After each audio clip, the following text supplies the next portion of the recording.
सभी साथियों को नमस्कार। आज की वीडियो में आपका स्वागत है। साथियों, उत्तर प्रदेश विधानसभा चुनाव 2022 की तिथियां घोषित हो चुकी हैं। चुनाव प्रक्रिया के अंतर्गत प्रत्येक पीठासीन अधिकारी को क्लोजिंग के तुरंत बाद मतपत्र लेखा तैयार करने का कार्य करना पड़ता है। तो मतपत्र लेखा कैसे तैयार करें उसके बारे में इस वीडियो में हम समझेंगे।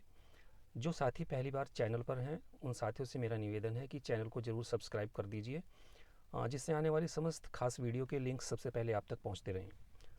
चलिए शुरू करते हैं साथियों। आप देख रहे हैं जैसा कि सबसे पहले लिखा है यहाँ पर ब्लैंक जगह आप देख रहे हैं डैश डैश करके, और फिर लिखा है निर्वाचन क्षेत्र से, फिर डैश, फिर लोकसभा अथवा विधानसभा निर्वाचन। तो पहले वाली जो खाली जगह है डैश, इसमें आप जिस विधानसभा में आपकी ड्यूटी लगी है उस विधानसभा का नाम और उसकी क्रम संख्या लिख देंगे। निर्वाचन क्षेत्र से अगले वाली जो ब्लैंक जगह है इसमें आप लिख देंगे उत्तर प्रदेश, और लोकसभा को यहाँ से काट देंगे और विधानसभा निर्वाचन। इतना पहली पंक्ति में हमें करना है। दूसरी पंक्ति में आप देख रहे हैं मतदान केंद्र की संख्या और नाम। तो यहाँ पर आपको जो भी आपके ड्यूटी लेटर पर मतदान केंद्र का नाम और संख्या लिखी है वो अंकित करनी है, और ये सेम संख्या और नाम जो हमें ईवीएम मिलती है उन पर एड्रेस टैग लगी रहती है, उस एड्रेस टैग के ऊपर भी ये सेम एड्रेस हमारा लिखा रहता है। तो यहाँ पर आप अपने मतदान स्थल की क्रम संख्या और उसका नाम लिख देंगे। उदाहरण के लिए जैसे मैंने लिखा 101 प्राथमिक विद्यालय, फिर गांव का नाम, कक्ष संख्या जो भी है आपकी। अगर एक से ज़्यादा बूथ हमारे गांव में होते हैं तो उसमें हमें कक्ष संख्या भी लिखनी होती है। तो ये पूरा एड्रेस जो भी आपकी ड्यूटी लेटर पर है वो इस पर अंकित कर देंगे। साथियों, नेक्स्ट, मतदान केंद्र में प्रयोग की गई वोटिंग मशीन की पहचान संख्या। वोटिंग मशीन में हमारी 3 यूनिट जुड़ी होती हैं। एक हमारी कंट्रोल यूनिट होती है, एक बैलेटिंग यूनिट, और एक होता है हमारा प्रिंटर वीवीपैट के नाम से जिसे हम जानते हैं। तो सबसे पहले हमें यहाँ पर कंट्रोल यूनिट की जो क्रम संख्या कंट्रोल यूनिट पर भी लिखी होती है वो यहाँ पर हम अंकित कर देंगे। जैसे CU आगे जो भी आपका पूरा का पूरा उसकी संख्या है वो अंकित कर देंगे सेम उसके ऊपर से देख करके। BU या बैलेटिंग यूनिट के ऊपर जो आपकी क्रम संख्या लिखी होगी वो ध्यानपूर्वक देख करके यहाँ पर एंट्री कर देंगे, और जो आपकी वीवीपैट के ऊपर एक संख्या लिखी होगी वो देख करके ध्यानपूर्वक उस संख्या को सही सही यहाँ पर भर देंगे। उसके बाद मेन काम हमारा यहाँ से शुरू होता है नंबर 1 से। नंबर 1 पर साथियों आप देख रहे हैं मतदान केंद्र में निर्वाचकों की कुल संख्या। ये हमारी वो संख्या है जो हमें मतदाता सूची मिली है या निर्वाचकों की जो सूची मिली है उस सूची में हमारे कितने वोटर हैं, कितने मतदाता हैं। तो उसके अंतिम क्रमांक तक देख लेंगे कुल कितने मतदाता हैं। उसका एक संकलन हमारी निर्वाचक नामावली के ऊपर भी बना रहता है, तो वहाँ से भी आप देख लेंगे आपके बूथ पर कुल कितने मतदाता हैं। तो यहाँ पर वो संख्या आ जाएगी हमारी, टोटल मतदाता, टोटल निर्वाचकों की संख्या। नंबर 2, मतदाताओं की कुल संख्या जैसा कि मतदाता रजिस्टर में दर्ज है। मतदाता रजिस्टर जिसे हम प्रारूप 17 क के नाम से जानते हैं और ये हमारे द्वितीय पीठासीन अधिकारी के पास रहता है। तो इसमें हम देखेंगे कि अंतिम मतदाता का क्रमांक क्या है उस रजिस्टर के अंदर। मान लीजिए मेरे बूथ पर 960 कुल मतदाता हैं और उनमें से मतदाता रजिस्टर के अंदर अंतिम एंट्री 755 है, अर्थात उसमें जो द्वितीय मतदान अधिकारी के द्वारा एंट्री की गई हैं वो अंतिम क्रमांक 755 है। नंबर 3, मतदाताओं की कुल संख्या जिन्होंने 49O के अधीन मत रिकॉर्ड नहीं करने का निर्णय लिया है। ऐसी स्थिति भी मतदान पर बन जाती है साथियों कि अपनी पहचान सुनिश्चित कराने के बाद में मतदाता द्वितीय मतदान अधिकारी के पास आता है और उसकी समस्त एंट्री हमारे 17 क में कर दी जाती हैं। उसके बाद वह कहता है कि मुझे मत नहीं करना है, या फिर इंक लगाने से मना कर देता है या हस्ताक्षर करने से मना कर देता है। तो किसी भी कारण से वो कहता है कि मुझे मत का प्रयोग नहीं करना है। तो ऐसे मतदाता, मान लीजिए मेरे मतदान केंद्र के ऊपर 2 हैं तो मैंने यहाँ पर 2 लिखा है। अगर इस तरह का कोई मतदाता आपके संपूर्ण मतदान प्रक्रिया में आपके पास आपके बूथ पर नहीं आता है तो यहाँ पर आप 0 दर्शा देंगे। नंबर 4 में नियम 49 के अधीन मतदान करने की अनुमति नहीं दिए गए मतदाताओं की कुल संख्या। मान लीजिए कि कोई ऐसी भी स्थिति बन जाती है कि कोई मतदाता अपनी अपनी पहचान सुनिश्चित कराने के बाद 17 का के अंदर भी उसकी एंट्री कर दी गई, हस्ताक्षर भी कर दिए उसने, और वो अपने मत की गोपनीयता को भंग करता है। तो ऐसे कार्य करने पर पीठासीन अधिकारी उसको मत न देने के लिए कहता है। तो ऐसा मतदाता भी मत डालने का अधिकारी नहीं होता है, उसको मत नहीं डालने देंगे अगर वो अपने मत की गोपनीयता भंग करता है। तो ऐसे मतदाता भी अगर आपके पोलिंग बूथ पर आते हैं तो उनकी संख्या यहाँ पर लिखेंगे। मैंने उदाहरण के लिए एक लिखी है, और आपके बूथ पर ऐसा कोई अगर नहीं आता है तो यहाँ पर आपका 0 हो जाएगा। नंबर 5, 49 ड का घा के अधीन रिकॉर्ड किए गए मतों की कुल संख्या को घटाया जाना आवश्यक है। तो इसका मतलब यही है कि जो हमने क्रम संख्या 3 में ऐसे निर्वाचकों को चिन्हित किया है कि जिन्होंने मत देने से मना कर दिया, या फिर जिसको पीठासीन अधिकारी के द्वारा मत देने से रोका गया है, उनको घटाया जाना आवश्यक है।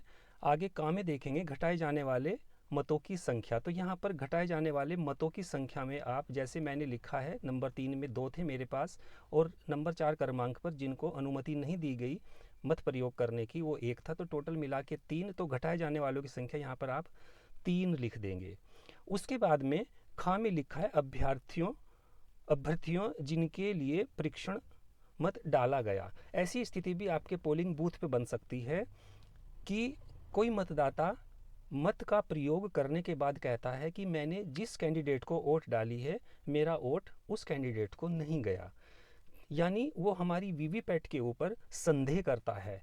तो ऐसी स्थिति में उसको पीठासीन अधिकारी के द्वारा समझाया जाता है और उसको बताया भी जाता है कि अगर आपका चैलेंज जो आप कह रहे हैं ये झूठा साबित हुआ, तब आपको कठोर दंड का प्रावधान भी है।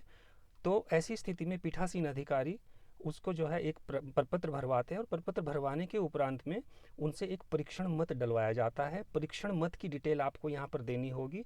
उसमें आप देखेंगे कि कुल संख्या, यानी ऐसे कितने मतदाता हैं जिन्होंने परीक्षण मत डाला आपके बूथ पर। तो कुल संख्या में आप यहाँ लिखेंगे, जैसे ये मैंने लिखा है कुल संख्या में 1।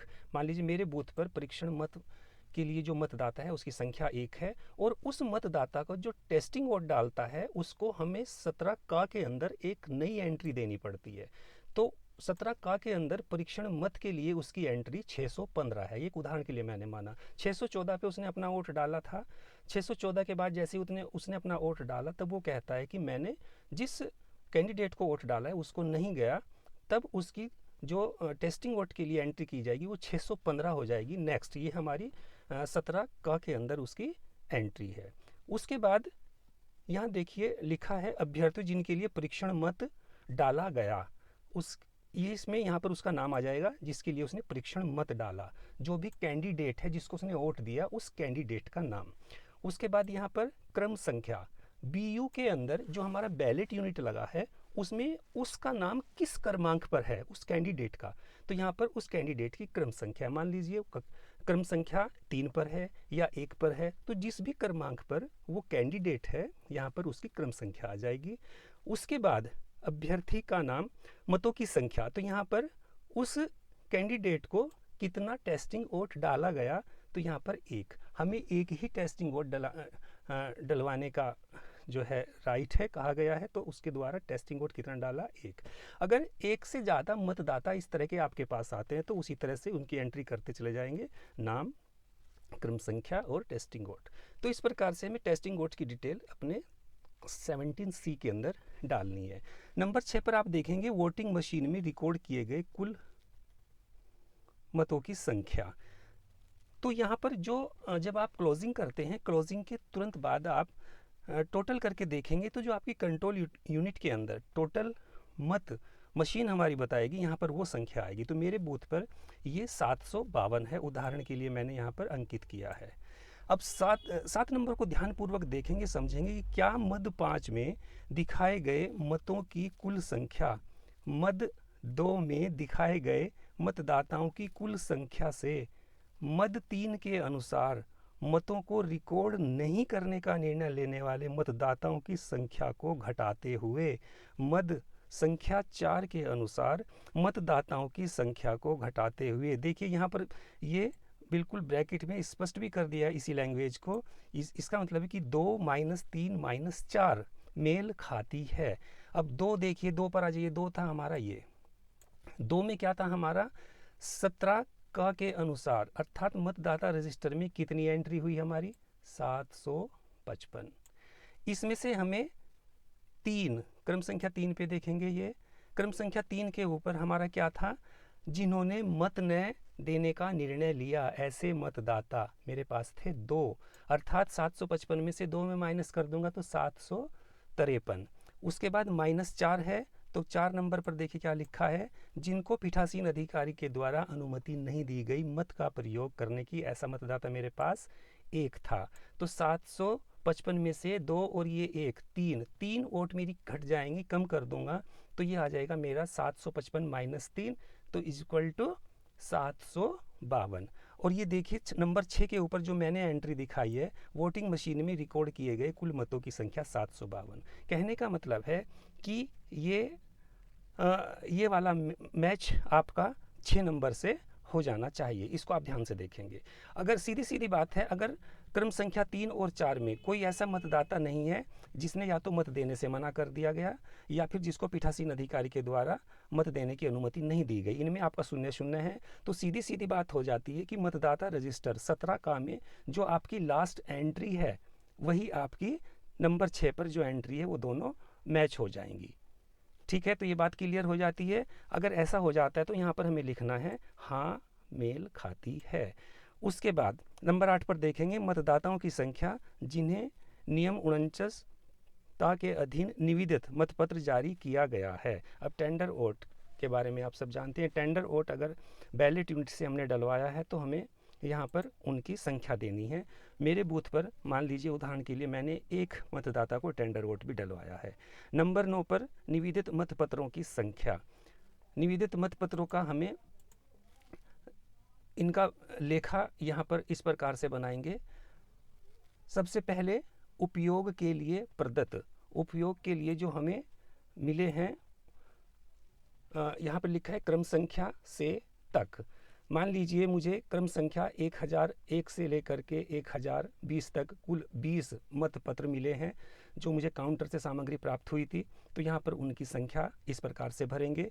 निर्वाचकों को जारी, जब भी आप निवेदित मतपत्र निर्वाचकों को जारी करेंगे तो हमें निर्देश होते हैं कि सबसे अंतिम क्रमांक से हम शुरू करते हैं। तो सबसे अंतिम क्रमांक का, क्योंकि मेरे यहाँ पर एक मतदाता ऐसा था जिसे मैंने टेंडर वोट डलवाया है, निवेदित मतपत्र उसने डाला है, तो मैंने 1020 क्रमांक का उसको बैलेट दिया।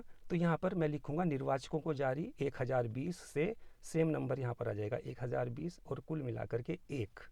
उसके बाद उपयोग नहीं किया गया और लौटाया गया, जितना मुझे वापस करना है काउंटर पर सामग्री शाम को, वो किस क्रमांक से, मेरा 1001 से लेकर के 1019 तक, क्योंकि 1020 का मैं प्रयोग कर चुका हूँ, तो टोटल 19 ये मैंने वापस किए, लौटाए।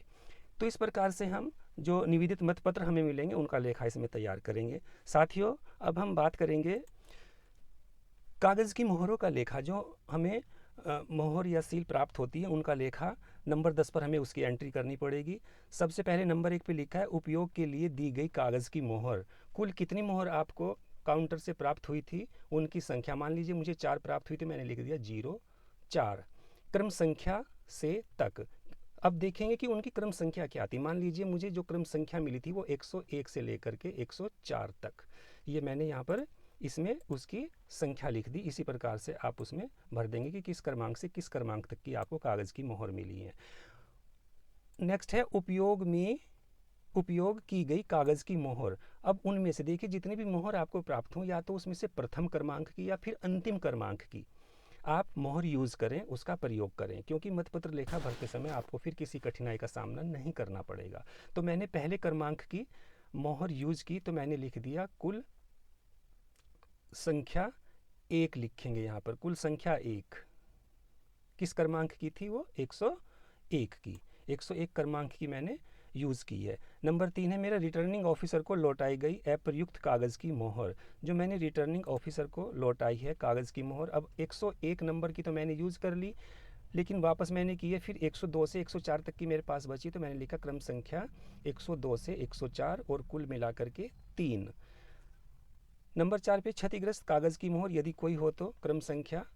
अब क्षतिग्रस्त मेरे पास कोई नहीं थी तो मैंने यहाँ पर लिख दिया 00, यहाँ पर ये कोई नहीं थी तो यहाँ पर क्रॉस कर दिया। उसके बाद लिखेंगे कि आप ये क्रम संख्या पढ़िए 1 2 3 4 5 6 7 नीचे तक, ये हमारे मतदान अभिकर्ताओं के हस्ताक्षर, यहाँ पर मतदान अभिकर्ताओं के हस्ताक्षर कराएंगे। और साथियों नीचे आप देख रहे होंगे, नीचे सबसे एक चीज़ हमारी बच जाती है, यहाँ पर हम तारीख डाल देंगे।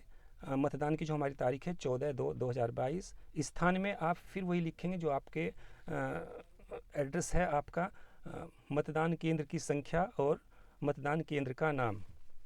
यहाँ पर पीठासीन अधिकारी अपने हस्ताक्षर कर देंगे। तो इस प्रकार से मतपत्र लेखा हम तैयार करेंगे। आशा करता हूँ कि ये पूरी की पूरी प्रक्रिया जो एक मतपत्र लेखा तैयार करने की आपके सामने मैंने रखी है, आपको लिए मददगार होगी। तो वीडियो को अधिक से अधिक लाइक करें और शेयर करें, और चैनल को अगर सब्सक्राइब नहीं किया तो प्लीज़ सब्सक्राइब भी कर दीजिए। Thank you so much.